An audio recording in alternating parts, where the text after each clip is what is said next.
Jangan jauh deh. Nggak usah pakai back. Iya. Iya, betul. Selamat siang semuanya. Saat ini saya Rena, reporter Suara.com akan melaporkan perihal curhat Megi Wulandari yang mengatakan sudah cerai dengan komedian Julia. Megi Wulandari berada di sisi sebelah kanan dengan mengenakan baju merah dan jilbab merah. Dia akan menceritakan perihal rumah tangganya yang sudah berakhir dengan komedian Julia. Berikut liputannya. Yang mana nih yang saya ambil? Nggak usah, di situ aja. Iya, iya, situ aja. Agak kencengan aja ibu suaranya. Yuk, bro. Kami yuk. Nah, Mbak Megi mungkin bisa diceritakan hari ini mau memberitahu apa mau disampaikan. Sudahlah.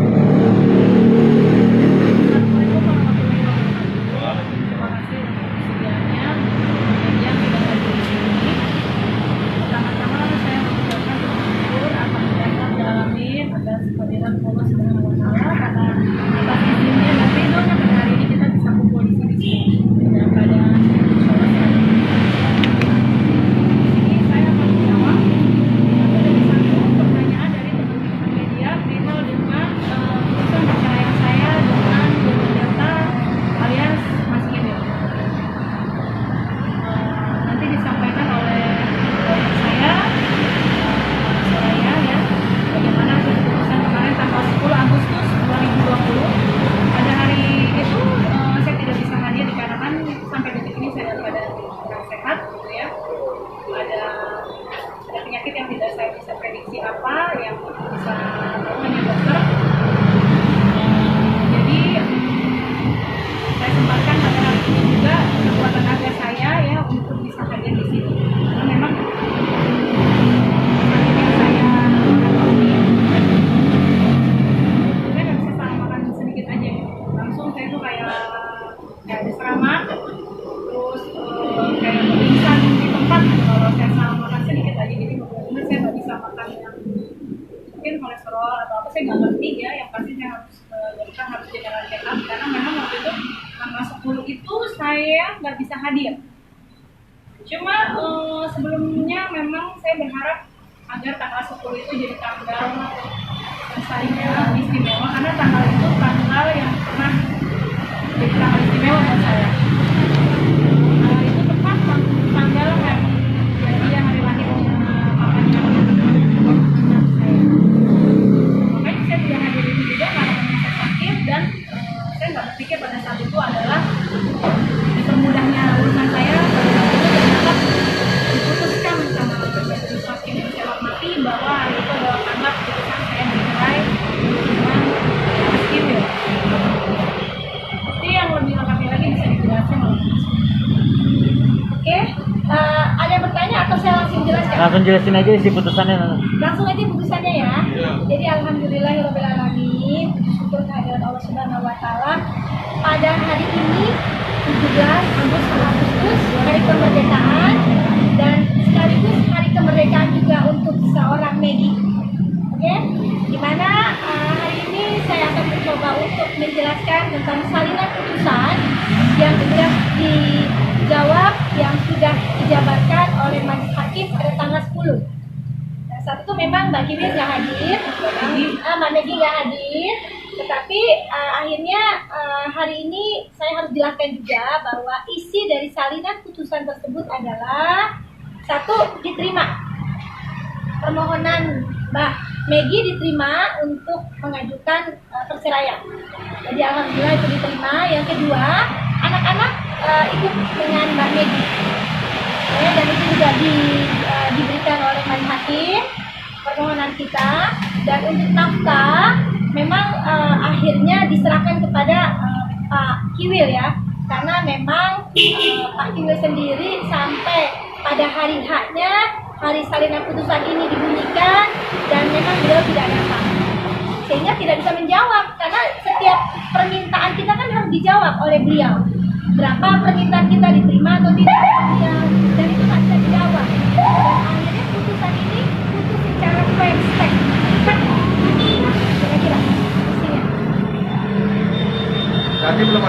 komunikasi ya antara Mbak Megi dan Gio sekarang ini? Nggak ada. Kalau Mbak Megi nggak ada komunikasi. Jadi Mbak Megi hanya menunggu salinan putusan ini. Dan alhamdulillah pada tanggal yang menurut Mbak Megi itu adalah hari bersejarah, hari itu pula diputuskan oleh majelis hakim. Ini kan harus ada permintaan dari hakim tadi kan, persyaratannya harus ada jawaban dari Gio. Nah ini nanti dari pihak kuasa hukum sendiri pengen seperti apa ke depannya? Apakah ingin menuntutkan atau seperti apa? Nggak ada. Jadi dari Mbak Megi kami sudah bertanya apakah ingin ada lagi permintaan-permintaan lain atau ada tuntutan-tuntutan lain, tapi beliau jawabkan tidak ada Mama, karena ini saja sudah alhamdulillah saya sudah tenang, saya sudah bisa menghadapi hidup yang baik, hidup yang baru lagi bersama dengan anak-anak. Nah, Mbak Megi nggak ada permintaan soal nafkah, kan ada nafkah idah, ada nafkah yang lainnya juga ya kan? Nah, ada. Nah, itu ada permintaan, kan kemarin Mas Kiwil nggak datang ke sidang gitu. Apakah nanti dikomunikasikan ada permintaan berapa gitu untuk nafkahnya sendiri? Kisarannya gitu Mbak, Ya. per bulannya berapa? Iya, kalau kisaran permintaan kita jelas ada ya di dalam surat permohonan atau pengajuan gugatan kita ya. Tentu seorang Kiwil itu sudah pasti tahu berapa yang kita mau dan dia sudah bisa mengukur itu untuk anak-anak berapa sih tiap bulan. Udah bisa tahu dia seharusnya kewajiban dia sebagai seorang ayah. Karena memang hakikatnya apapun itu tetap dia harus bertanggung jawab terhadap anak-anaknya sampai anak-anak itu akhirnya dewasa. Itu wajib, itu ketentuan agama dan ketentuan peradilan. Ketentuan hukumnya itu seperti itu jelas. Jadi tidak bisa mangkir, tidak bisa mungkir, dan tidak bisa lari dari pertanggungjawaban. Tidak bisa di dunia dan di akhirat nanti dimintai pertanggungjawabannya. Tapi kisarannya Nominalnya berapa? Nominalnya berapa sih? Nominalnya ada di dalam putusan, tetapi kami tidak perlu jelaskan. Ya? Kisarannya aja Bunda memang. Kisarannya sudah ada di dalam beberapa nih ya, surat-surat yang buat kemarin. apa disebutkan kalau tidak terpenuhi. Jadi kalau saya lebih kepada dia lebih tahu yang mana yang dibutuhkan. Dia tahu anak-anaknya per anak dari sekolah berapa, apalagi butuh pampers dan susu bagaimana. Sekarang saya sebagai seorang muslimah tidak bisa memaksakan sesuatu yang di luar dari kehendak seseorang sebagai seorang muslimahnya. Saya tidak bisa memaksakan kehendak saya kepada orang lain. Jadi saya serahkan kepada Allah semuanya. Karena setiap makhluk yang terlahir yang ada di muka bumi ini sudah pasti ada rezeki dan Allah janjikan. Dan kembali lagi saya serahkan semua hanya kepada Allah. Jadi intinya Kak Megi ingin Mas Kiwil nafkahin untuk anak dulu dah, terutama untuk anak dulu atau seperti Iya, apa? saya nggak ada urusannya kan, gitu. Anak aja, tapi kalau untuk anak juga tidak bisa, masa saya mau maksa? Jadi kembali lagi urusannya kepada Allah aja. Bagaimana jika dia lalai, berarti pertanggungjawaban dia hanya kepada Allah. Dan saya di sini diamanahkan Allah 3 anak yang masya Allah luar biasa, artinya ya itu yang saya harus jaga gitu. Tapi selama proses perceraian ini Mas Kiwil rutin nggak kasih nafkah ke Mbak Megi? Sama sekali. Sejak kapan tuh udah nggak kasih nafkah ke Mbak Megi? Ada setahun Mbak? 5 bulan lebih ya. 5 bulan. Lebih 5 bulan. Alasannya apa? Sempet ngomong nggak? Sempet ngomong. Tahu. Kamu nanya nggak mau. Artinya kan pengajuan ini baru hanya di surat putusan ya Pak ya? Apakah kedepannya kalau sampai tidak ada respon dari Kiwil, apakah TMJ akan mengajukan tuntutan untuk Bono ini atau seperti apa langkahnya? Kalau permintaan jelas ada dituangkan dan beliau sudah tahu itu pasti.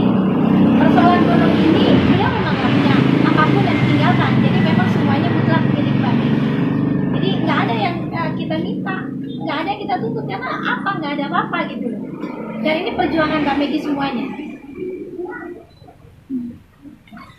Berarti termasuk rumah teh itu sudah menjadi milik Teteh atau gimana? Artinya kan pada saat pernikahan hartanya bersama. Ya, pada saat beli rumah itu saya janda 2012. Saya kembali lagi menikah dengan Mas Kiwil itu 2013. Jadi rumah yang saya tempati itu adalah punya saya beli sendiri waktu saya janda dan itu milik anak. Jadi jika suatu saat saya bertemu dengan jodoh saya menikah lagi, saya akan ikut di mana suami saya berada. Yang soal Itu dua rumah anak-anak. Yang soal 2003 menikah itu? 2013. Saya menikah kembali dengan Mas Kiwil itu 2013 bukan 2003. Oh, 2003 menikah awal. pernikahan awal. Saya 2 kali menikah dengan laki-laki. Banyak sekali ya, baik dari media TV, selama saya baca sebetulnya saya ucapkan banyak sekali dari pemberitaan dari media TV dan media online yang agak salah, bukan agak salah tapi banyak yang rancu jadi salah persepsinya. Saya menikah dengan Mas Kiwil di 2003, kembali bercerai di 2011 secara agama, lalu diresmikan di 2012. Jadi pada saat 2012 setelah cerai putus dari pengadilan agama, saya di 2012 akhir saya beli rumah yang saya tempati sekarang bersama anak-anak. Lalu kemudian di 2013 saya menikah kembali dengan laki-laki yang sama, yaitu bapaknya anak-anak, lalu saya punya anak yang nomor 3 kali. Jadi dan sekarang tuh saya bercerai dengan bapaknya anak ya di 2020. Jadi semoga ada tulisan-tulisan yang kemarin salah itu kali ini yang pemberitaan yang sekarang bisa diperbaiki gitu ya. Jadi jangan sampai ada kerancuan yang berpikir mungkin pada tahun 2012 kemarin saya dekat dengan seseorang dipikir saya nyeleweng, padahal enggak. Itu saya tidak main gila dengan pejabat atau saya nyeleweng, itu salah. Tapi yang benar memang saya berhubungan dengan seseorang dikarenakan yang memang pada saat itu saya seorang janda, jadi tidak ada perselingkuhan. Mbak Megi, kesiapannya sendiri untuk menjadi seorang single parent membesarkan 3 orang anak ke depannya, sudah ada gambaran akan seperti apa dan gimana? Tidak ada satupun wanita yang dikatakan siap untuk menjadi suami istri. Karena tidak ada satupun wanita yang bercita-cita akan bercerai saat dia berumah. Ini bukan suatu pilihan seperti itu saya. Tapi memang dengan kondisi saya sebagai seorang istri kedua yang kemarin ya, memang saya sering dikondisikan untuk bisa menjadi, bukan ingin loh, untuk bisa menjadi. Ini banyak sekali narasi yang mengatakan Megi bercita-cita menjadi enggak. Tapi saya seringkali diposisikan bukan mau, nggak mau saya nggak mau diposisikan jadi bapak dan ibu buat anak-anak saya.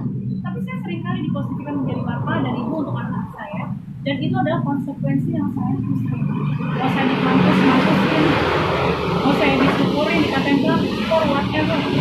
Tapi kan saya tunjukkan kemampuan saya sebagai seorang wanita. Saya wanita ini, kenapa saya bangga dengan diri saya? Ya, saya bangga bukan karena saya bangga menjadi seorang bapak. Saya bangga menjadi seorang diri saya sendiri, menjadi seorang perempuan, ibu, anak untuk keluarga saya, menjadi seorang ibu untuk 3 anak-anak saya yang luar biasa. Kenapa sampai detik ini kami tidak kehilangan makanan, kami tidak kelaparan, saya tidak punya hutang di luar, anak-anak saya tidak kelaparan, anak-anak saya sekolah, saya bayar setiap bulan sekolahnya dengan sekuat tenaga saya. Kenapa saya harus bangga? Saya bangga dengan diri saya sendiri. Kenapa? Karena saya tidak nyusahin orang lain. Saya tidak merengek kepada mantan suami saya yang miskin-miskinkan. Saya bukan seperti itu. Kebanyakan mungkin mohon maaf lahir batin yang cuma duduk manis di rumah dan menunggu uang dari suami. Sejak saya menikah dengan dan laki-laki ini, saya sudah menjadi wanita yang bekerja. Kenapa saya sampai pernah menunjukkan bukti-bukti honor saya selama saya bekerja di salah satu PH selama bertahun-tahun, saya punya mobil, saya punya rumah. Kenapa?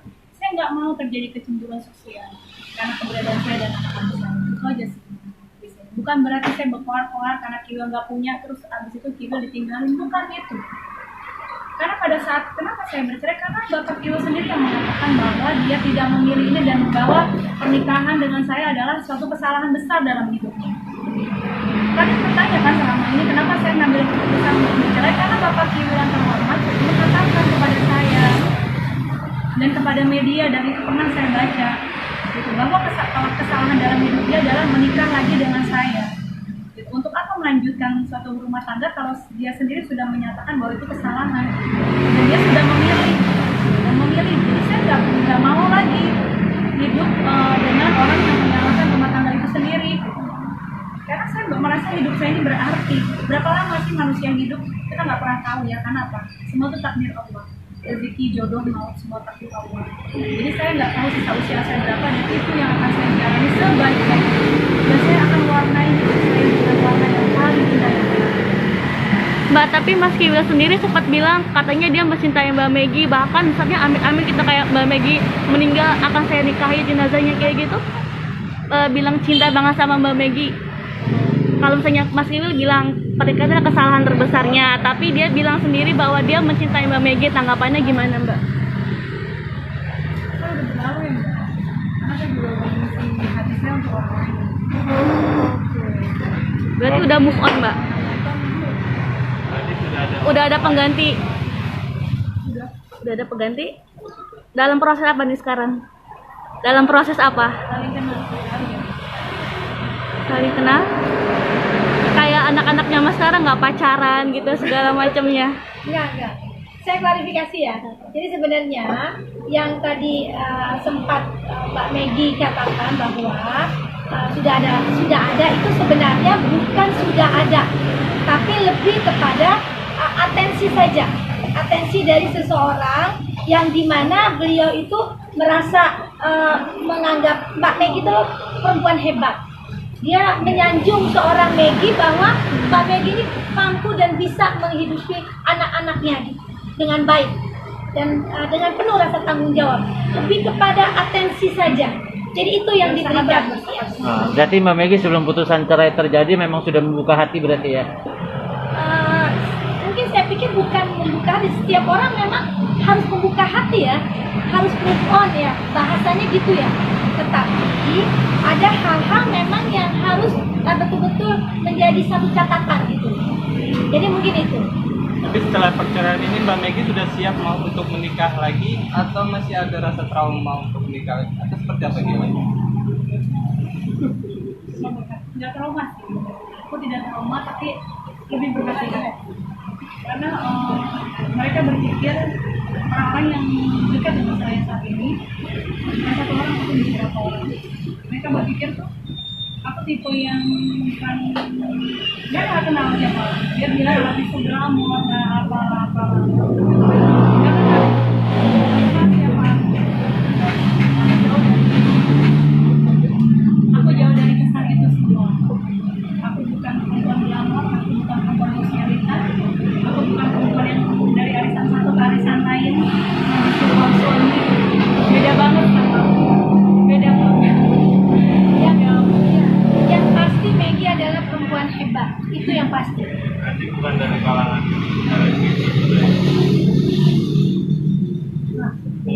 Pengusaha mungkin sosok Masih jauh. Mungkin ada kriteria baru dari profesi Inisial. untuk ada inisialnya Mbak Megi. belum masih jauh. Karena masih memilih, Karena lagi proses tarik gitu Mbak. masih mengenal.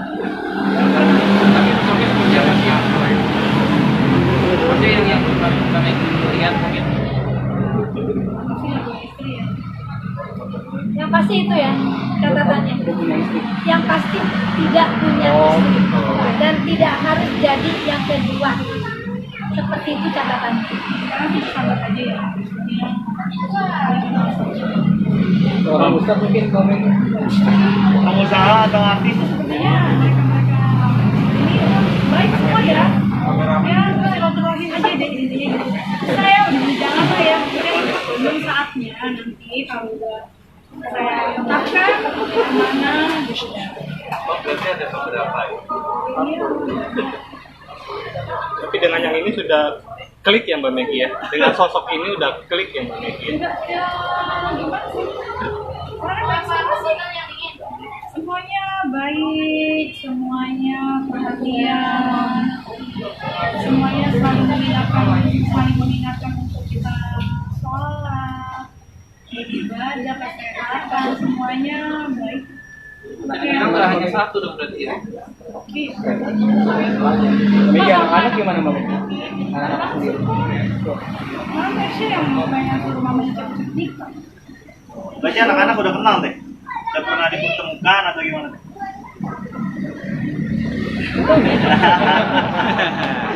Berarti memang Mbak Megi karena memang tuntutan dari anak-anak membuka hati ya Mbak Megi ya? Yang pasti anak-anak mensupport apapun pilihan mamanya. Yang penting mamanya bahagia itu saja. Nah, apa-apa Mbak Megi Catatannya ya. kabar bahagia nih. Iya, Siapa tahu banyak yang mendoakan gitu. Doa-doa insya Allah baik. Dari anak-anak ada kriteria sendiri nggak buat calon ayahnya nanti? Apa? Dari anak-anak ada kriteria. Mama jangan menikah dengan papa yang udah punya mama yang lain. Ini namanya anak-anak bahasanya intinya sih Mesya ngomongnya mama jangan menikah sama yang lebih istri. Jadi gitu. Terus aku pengen punya papa tersebut.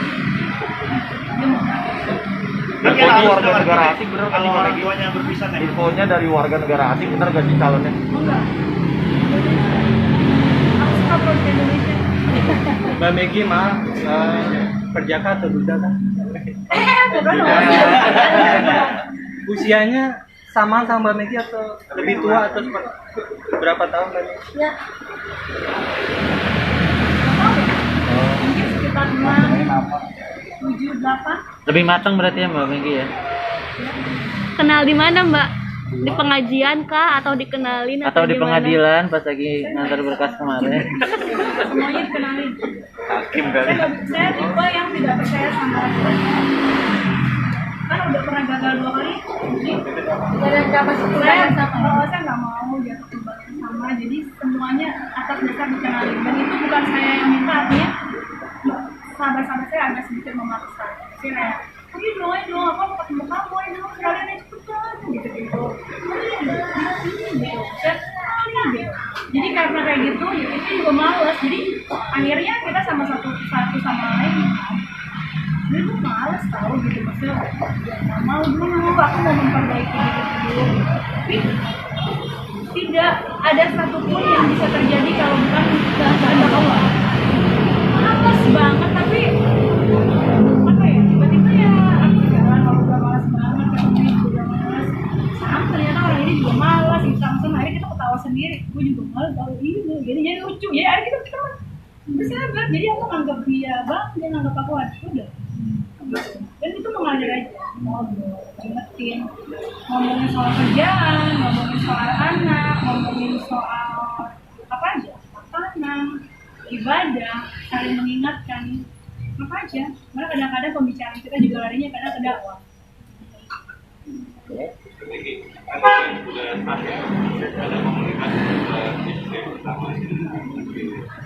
Kayaknya udah pada tahu. Kalau ke istri pertamanya sepertinya sebagian media udah tahu ya, karena pernah juga kan dalam peliputan di mana kurang bagus ya hubungannya, karena memang dari ibunya istrinya Mas Kiwil sendiri yang memang kurang baik gitu loh, kurang baik menerima kehadiran Mbak Megi. Dan nggak ada bekas anak ya. Biar bagaimanapun juga Mbak Rohima adalah ibu dari anak-anak saya. Sama Muslim, saya memaafkan untuk tindakan beliau yang sewenang-wenang terhadap saya. Ya, semoga Allah limpahkan karunia hidayahnya buat Mbak Rohima dan Mas Kiwil. Tapi cuma bisa memberikan doa yang terbaik yang saya punya untuk mereka. Karena saya juga ingin yang terbaik dalam hidup saya bersama anak-anak saya di depannya. Jadi di sini tidak ada perselisihan bagi saya, sudah tidak ada perselisihan, tidak ada permusuhan, tidak ada benci dengan apa-apa. Jadi kalau misalnya masih benci, dendam atau apapun yang dia rasa pada saya cuma bisa mendoakan yang terbaik. Karena tidak ada lagi yang saya doain. Jadi hanya ingin yang baik-baik aja. Ingin yang baik dan indah aja. Berapa sih bisa usia kita? Apakah 10, 15 atau nggak tahu, kita nggak pernah tahu. Jadi aku cuma pengen hidupku tenang, damai, Mas Kiwil bahagia dengan Mbak Rohima. Saya juga punya kehidupan sendiri dengan anak-anak saya. Tapi ada rencana mau ketemu sama Mbak Rohima sendiri nggak setelah status barunya ini? Ada rencana mau ketemu? Nggak tahu. Tapi kita nggak tahu ya, nggak pernah tahu. Siapa tahu kan nggak sengaja ya mah silaturahmi ya, atau mau makan bareng. Tapi mungkin kalau nanti keputusan saya nikah lagi, saya akan mengundang. Saya akan undang Mas Kiwil dan Mbak Rohima. Teh, terakhir Teh, anak-anak sendiri sudah diberitahu atau gimana sih cara kamu ngasih taunya kalau kedua orang tuanya? Anak-anak sudah tahu. Nggak perlu dikasih tahu. Anak-anak sudah tahu. Kalau nggak tahu bagaimana mungkin Aisyah menyuruh saya menikah lagi? tahun di rumah cuma di sana aja biar rumah ada punya tuh kayak di TV. Jadi kalau nonton ada tuh infotainment ngeliat nggak sengaja tuh nanti kalau mau nikah kan gitu ya. Nanti nikah kayak gitu, mama nanti kita pakai seragam udah begitu. Kita punya papa lagi, nanti kita liburan sama papa yang baru. Mbak, kalaupun Mas Kiwil nggak ada komunikasi sama Mbak Megi, anak-anak sendiri ada komunikasi langsung ke papahnya nggak? Anak-anak kemungkinan ada komunikasi langsung dengan papa. Cerita nggak sama Mbak Megi? Bisa aku curiga loh, kok kan kemarin bilang kuotanya habis, terus udah aktif, kuotanya kenapa, dari siapa? Oh, iya bapak tuh kasih dari kuota. Aku suka ngeledek aja, terus dikasih apa lagi? Minta dong, ajak jalan-jalan ke apa gitu? Iya, pakai anak-anak ya, deh. Aku sih enggak ya apa.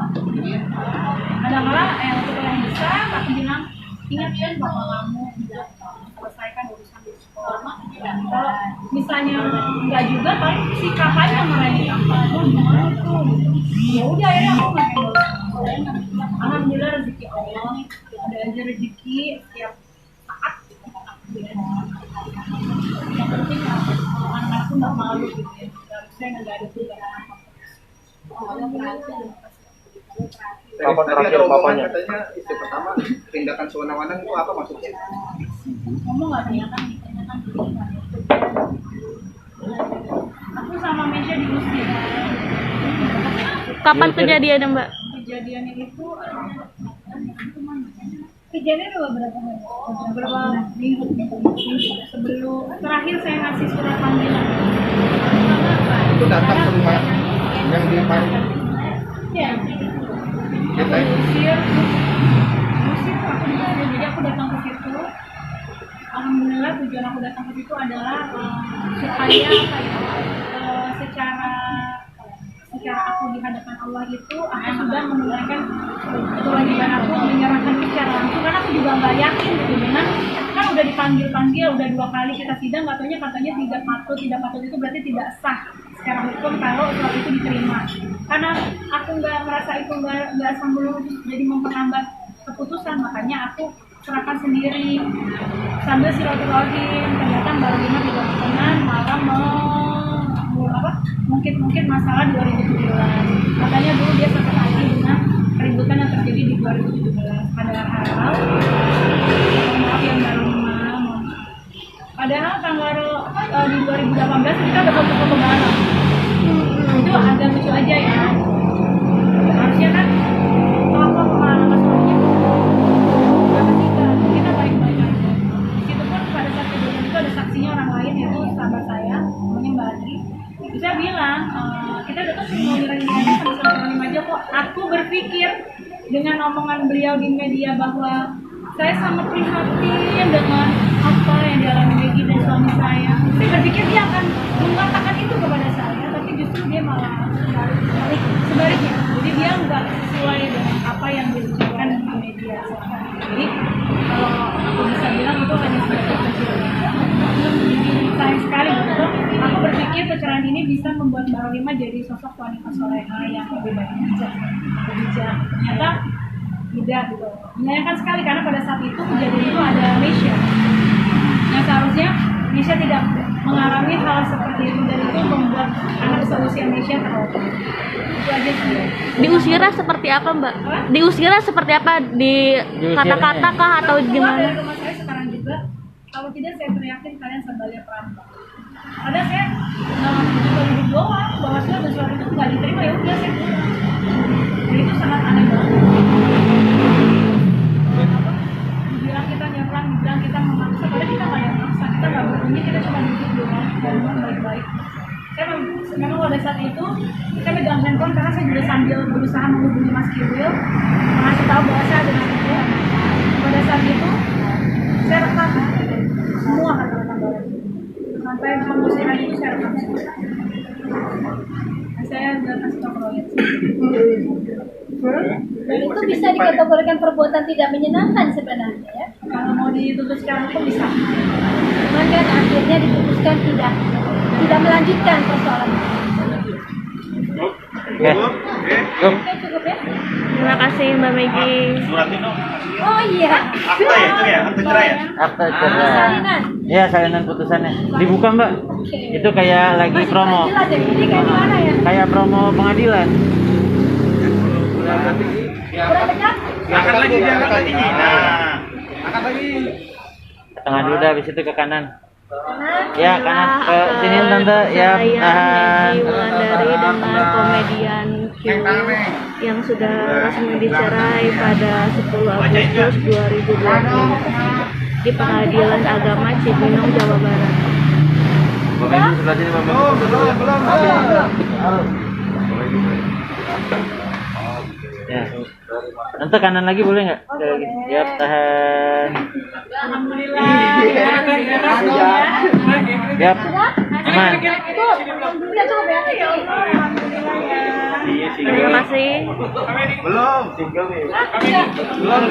atas perhatiannya. Belum ini? Selamat siang. Ini udah belum? Belum.